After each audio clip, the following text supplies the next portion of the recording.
Good Tuesday morning. It is 9:02 and it's time for the weather desk. We're excited to bring this to you, our deeper dive into weather. It's always available. We do this every Monday through Friday right here on 13 News Now, and we do it covering local weather stories, but not just here in Hampton Roads. We're also going to be talking about what's been going on out west with the California wildfires. Huge weather story continues. We've got an update on that earthquake in Japan. Let's get to these weather headlines. What can you expect? Let's take a look. Well, more temperature swings for Hampton Roads in the whole mid-Atlantic region.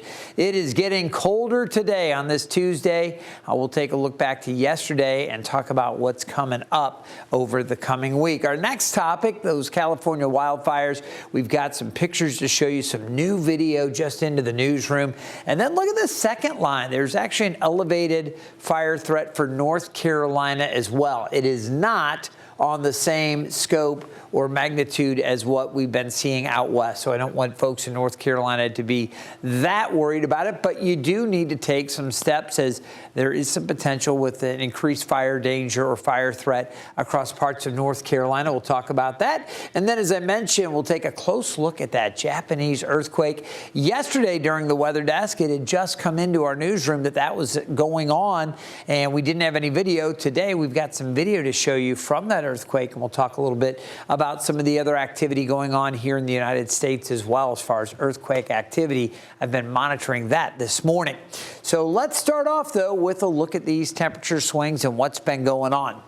We can look back since the beginning of 2025 this month. We started off the first day of the year with 58 for a high. So we were above average. Temperatures actually fell during the day. That was, I believe, if my memory serves me, a midnight high, and then the temperatures fell through the afternoon. It was chillier and stayed cold as we went over the next week and into Sunday. Then yesterday, 51 degrees. If you were around Hampton Roads, you got out and enjoyed it. It felt so good. Tons of sunshine Sunday into Monday, and that continues today. But we did have a front come through, and the temperatures are trending down. We're going to see a dip before things climb up again over the weekend. We did get some rain and snow. Obviously, there's some snow changing over to rain late Friday night into Saturday. And, of course, we had the event earlier in the week, last week as well. For now, we're dry. Slight chance of a flurry overnight tonight. I'll explain that. And then next weekend, chances for moisture going up once again. So our normal high is 50. Keep that in mind. And since January 1st, we've had a total of 1.07 inches for Norfolk. All right, we're going to take a look at the reason for this cold air outbreak. And this is something I know Tim did a whole weather nugget that we're going to share with you later on, I think either later this week or setting up next week. We talk about the polar vortex. And basically, there's a large area of cold air that's aloft, okay, and it typically is centered above the pole.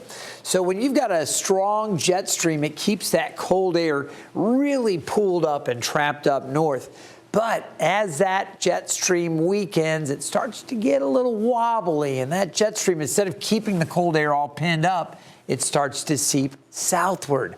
And that's what we've experienced here in January. We've had these cold stretches with the cold air plunging south all the way down here into the mid-Atlantic, and at times even farther south than that. They've had exceptionally cold weather down across parts of Georgia. Even Florida has had some very cold conditions. So that's a little bit on it. Again, Tim Pandagis, our chief meteorologist, will have a lot more on that as we get ready for the next prolonged cold air outbreak coming up into next week. We will get a little dip, though, in that polar vortex, and we'll see some of that colder air spilling south. It's already coming in today, but we've got more to come. Take a look at the satellite and the radar images. I put the winds on aloft, and you can see that cold air kind of plunging down, little jet kind of cutting through here. We've got a deeper carve and some of that colder air spilling down and then working through our region. That's what we're up against right now. Look at the temperatures in Minneapolis and Bismarck, 9 to 19 degrees below zero. So exceptionally cold up there. Omaha, 2 degrees, 16 in Chicago and Louisville, Cleveland, 13. So this colder air spilling into our region. Right now, Norfolk's at 37. We were chilly this morning, but as we go through the afternoon, temperatures aren't going to warm a lot. I think generally low 40s, right around 40 at the airport, maybe low to mid 40s inland. Out along the west coast, some cooler weather out that way as well. So like I said, we've got a lot of that Arctic air spilling into the north central U.S., but even down to the west, we've got some of that colder air kind of carving in, and it'll be pushing our way over the next day or so. So temperatures and the change over the last 24 hours, we've got the cooler air coming in here, another push of cooler air here, slightly warmer than it was yesterday as this first batch is kind of working east when you look out across the central part of the country. Here's what we can expect, excuse me as I clear my throat. Temperatures over the next 10 days, today close to 40, tomorrow mid-30s. When we talk about our temperature swings, you'll notice we build it back up through Saturday. Saturday we get a high near 54. There'll be a storm system coming in, bringing us chances for showers later in the day on Saturday. Another front coming in, cooling us back down Sunday into Monday. Models are looking at Sunday saying, well, there might be a little bit of mixing on the backside. The Euro was suggesting it might be farther to the west. The American model tries to bring a little bit of that in. That's something we're going to be watching for. Into early next week, though, look at that. The next outbreak with that polar air, that Arctic air sliding in with the polar vortex dipping south once again. So that's what we're looking at into next week. And beyond that, I've been showing this quite a bit lately because it's been so steadfast in keeping us below normal. Through the 28th of January, we are expecting below normal temperatures. So, you know, you might get a brief warm up like we're going to get on Saturday, but when you average all the highs and lows and take a look at normal, we will be below those numbers as we go through that third and final week of January. You'll also notice out here on the west coast, this is the one area expected to be above average, really between San Francisco and LA, Central Valley's area. They're going to get a little warmer, and that'll spill into Nevada. So that's a look at our temperatures, and again, the swings up and down here along the East Coast. It's going to be something else. All right, as we take a look at the precipitation outlook, little wetter than normal down along the Gulf Coast. You can see that Louisiana back through Texas, a little more active pattern down here, maybe some increased opportunities for rainfall and down through Florida as well. We're going to stay pretty close to normal across Hampton Roads. It'll be drier than normal for the mid-Mississippi Valley through the Ohio River Valley, the lower Great Lakes, and back over to the eastern Great Lakes region. And then you come back to California. You guys see what we're getting at here. While we're so chilly, they're going to stay warmer than normal, and they're going to stay drier than normal. So we've had the situation with the Santa Anas. They've had dry conditions here for a while, and now they've got all the fire issues out west. That will continue to be a concern. But the winds today have picked back up relative to what we got through the last day or so. So they're getting a little bit of a break. Things are starting to crank back up there. Again, it's a quiet day for us here in the east. We'll come back to our local forecast in a bit. But I do want to talk to you about what's happening out west and those Santa Ana winds kicking up once again. Now, we're looking at winds up around the mountaintops with this particular wind field here. These are not surface winds. You come up, several thousand feet, and you take a look at how the winds are kind of breaking across the mountains. We still have an area of low pressure that is now sliding. And look at this. You can see this area right here. It's actually, instead of moving from west to east like so many systems do across the coast, it's actually drifting a little bit farther offshore and away, and a lot of that's due to the fact that these winds are pushing through. So we have low pressure here, high pressure off to the north, and that again bringing the winds down through California from the northeast across to central California, the northeast heading towards LA, and then for Southern California, there's even more of a northerly component as they eventually turn to the north and the northwest there across the Baja Peninsula. So that's what's happening with the winds out there. With this wind field, the winds have been picking up, and the folks in California are dealing with that. Well, hundreds of firefighters are standing by as the region faces these hurricane-force winds. In some cases, it has been brutal. The death toll from the fire disaster now stands at 24. Officials are concerned that progress made in the firefight could be threatened with today's weather. ABC's Zoreen Zah is in Altadena with the latest.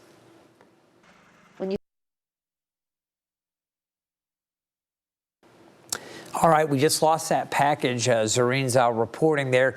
We may be able to re-rack it. I'm going to go back over to the maps. We'll talk a little bit more, and we'll see if we can get that video straightened out. I'll let my producer tell me yay or nay, and we'll keep this show rolling along here. But again, the reports coming out of California, very devastating, obviously, as we've been hearing for days. We had a little break. And again, there were gains made in the battle against the firefighting. And, you know, they were able to fly some of the air support in because the winds let up a little bit. Unfortunately, today, the winds are back. We've got wind advisories and high wind warnings. I'm going to take this map full. I'm going to give you a little more detailed information on this as we take a closer look at what's happening just north of L.A. So let's zoom into this area, and you can see around the L.A. area, again, wind advisories and the warnings up just to the north. Let's go to the advisory area just north of L.A. there. Burbank, Glendale, La Canada, Flint Ridge. You can see some of these areas, about 350,000 or so impacted by that wind advisory, and that's through noon tomorrow Pacific Standard Time. We also have through noon Pacific Standard tomorrow a high wind warning, and that's for Oxnard, Simi Valley, Thousand Oaks, and Ventura.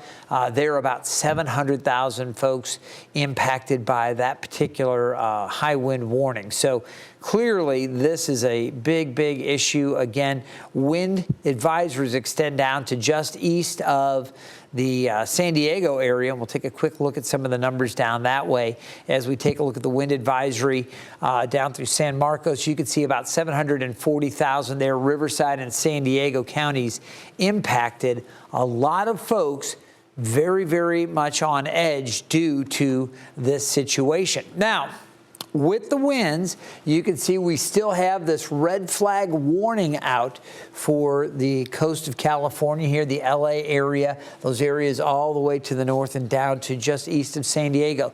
This is a PDS, a particularly dangerous situation. We've been talking about this as well. And again, just to fill you in on this situation, north of LA, well, we just hit road name number 5. How about that? There's our fire weather warning. You can see Anaheim, Garden Grove, Irvine, Santa Ana, some of the different cities there in Orange County, Riverside and San Diego, all the way down there. 2.4 million people with this particularly dangerous situation, the combination of very dry ground and those incredible winds, in some cases hurricane force wind gusts, a big concern. So while they got that little break, they are ramping up again, and it is a huge, huge concern. All right, we're going to take a look at the dry conditions across the country, and you'll notice there in the west, they do have the moderate drought. But guess what? We also have very dry conditions right here in the East Coast, and I want to talk to you about this some more. Northern parts of the area, up across the northern neck, parts of the Middle Peninsula and the eastern shore, once you get up into Maryland, there's actually severe drought. That's that kind of third level of drought. For most of Hampton Roads and down into northeast North Carolina, it's a moderate drought. You take a look at the Tar Heel State and basically the eastern half of North Carolina, all under moderate drought. Out to the west, it's abnormally dry. But this is also raising fire concerns here in our part of the world. So while western North Carolina road to recovery from Hurricane Helene, weather conditions in northeastern North Carolina are raising a red flag as well. Miles Hood spoke to the state's Forest Service to find out what's at risk. Days after winter precipitation fell on parts of northeast North Carolina, the state's Forest Service is now warning people of a new danger, and it's a high fire risk. In some areas, we're really just an ignition source away from potentially having a fire. This week, fire safety is top of mind for Phil Jackson and his team at the North Carolina Forest Service.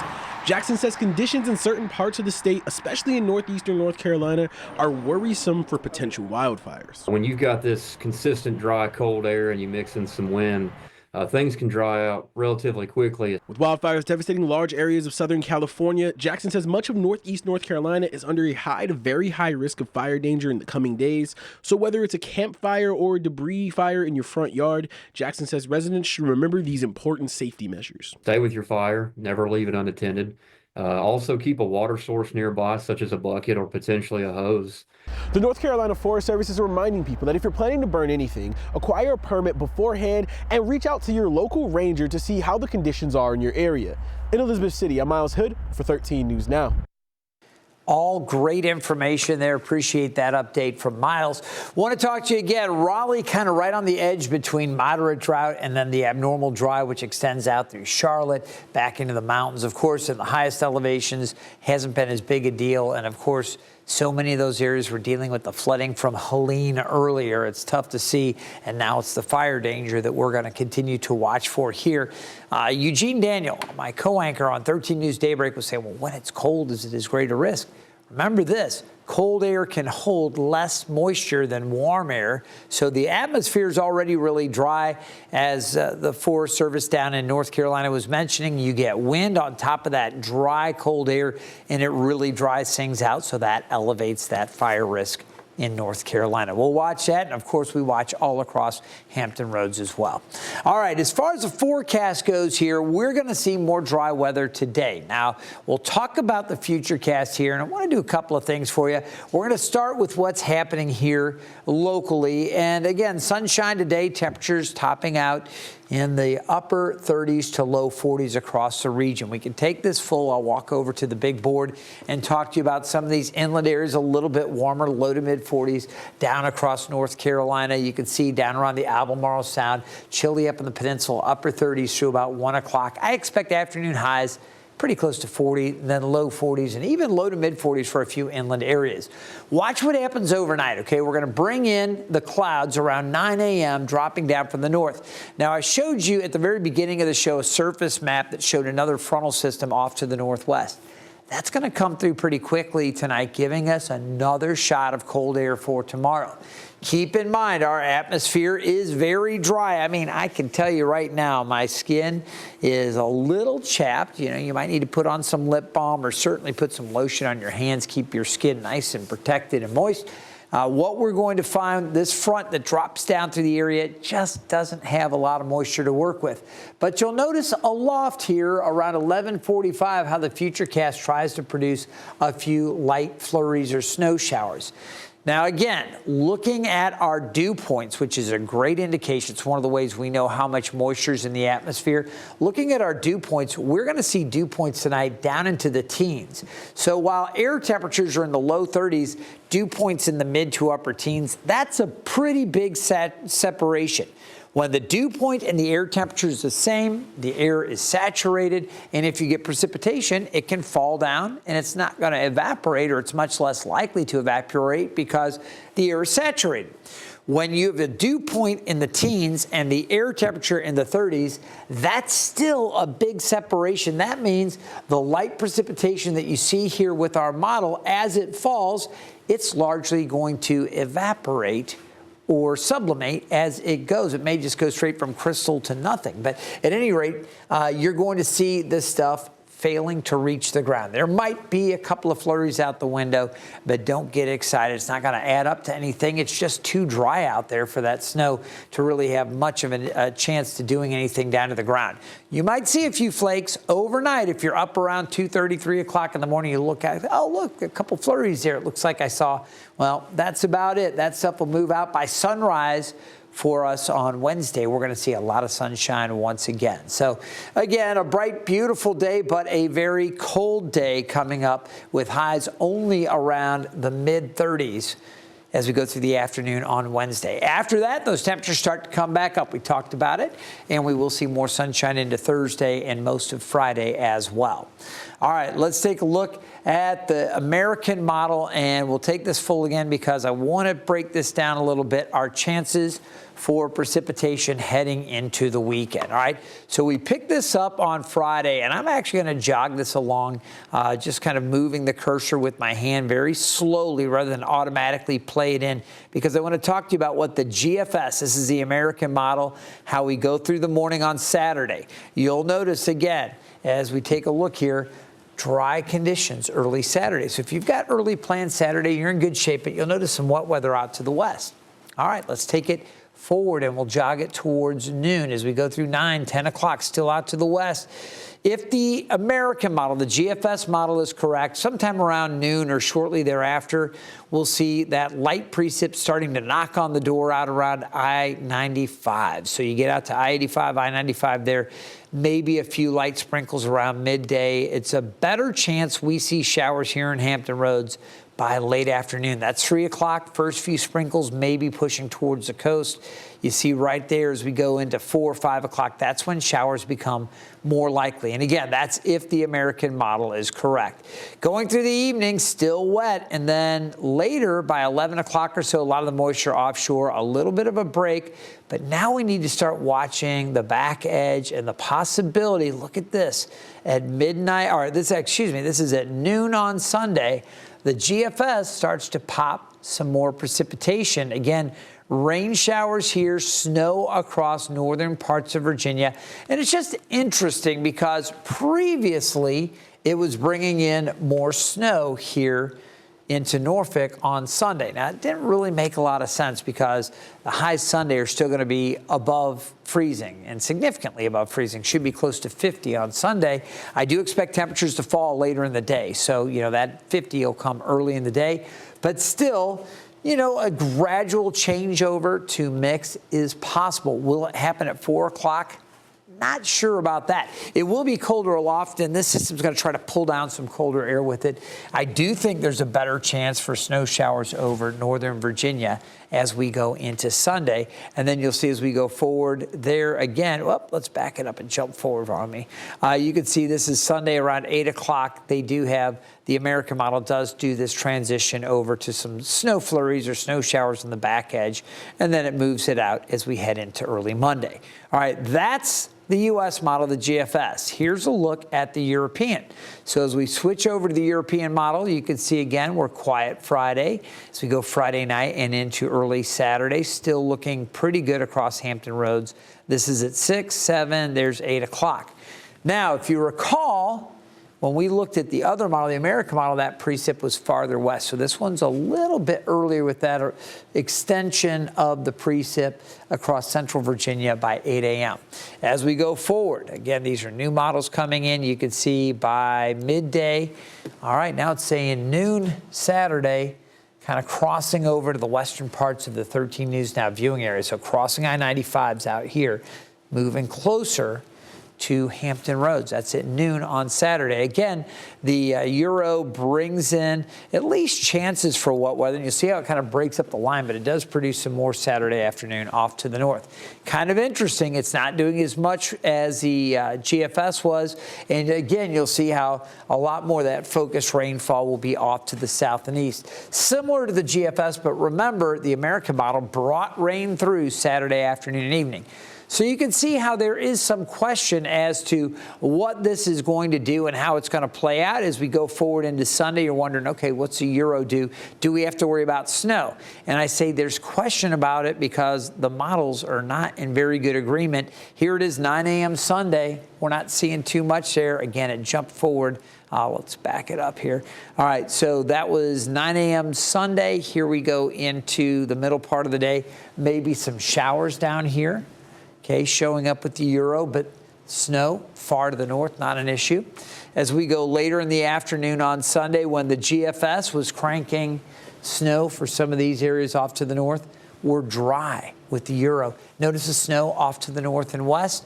And then as we go forward from there, you can see eventually it brings at least a chance for showers to parts of the area. This is early into Monday. GFS brought the snow Sunday. Euro says, no, I don't think so. Into early Monday, it has a little bit of mix off to the north, and then eventually I think it kind of just tracks some of that through, but kind of weakens it. Let me jog it back. You see, you just don't see it with the Euro. So when I say there's some question, this is what we're talking about. Again, you do have that opportunity for wet weather. I think we will see some. Saturday, especially late afternoon and evening, and then Sunday, pretty good chances for at least some isolated scattered showers. Some of the other models have some slightly differing outputs as well. But as far as calling a changeover to snow or not, not comfortable doing it yet. At this point, I would say showers are going to be likely, and we'll need to watch to see if we do get some mix on the backside. All right, we're going to move on to our next topic, and that is that earthquake we told you about yesterday in Japan. Now, yesterday it occurred a little bit before we started the edition of the Weather Desk, and we were able to show you what was going on. We'll take a look at where that earthquake is in just a moment, or where it was, but look at this video.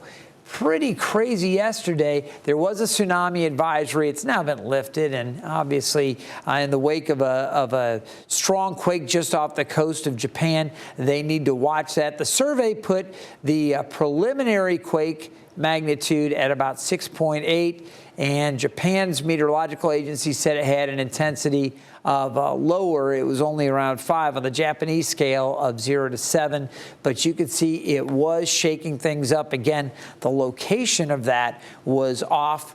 And as we take a look at the earthquake reports, I'll just quickly show you, we can monitor earthquakes from all around the world, and we do. You can see there were several within the last 12 hours over West Texas. None of them were really significant.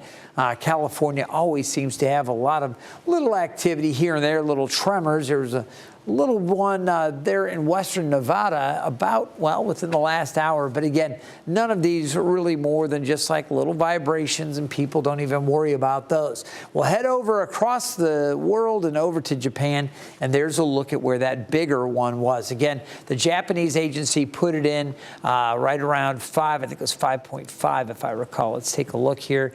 5.2, I'm sorry, the magnitude there, and that was from the Japanese agency. And the depth was 22 miles, so it was a deeper one. Sometimes we have shallow earthquakes, sometimes they're really deep.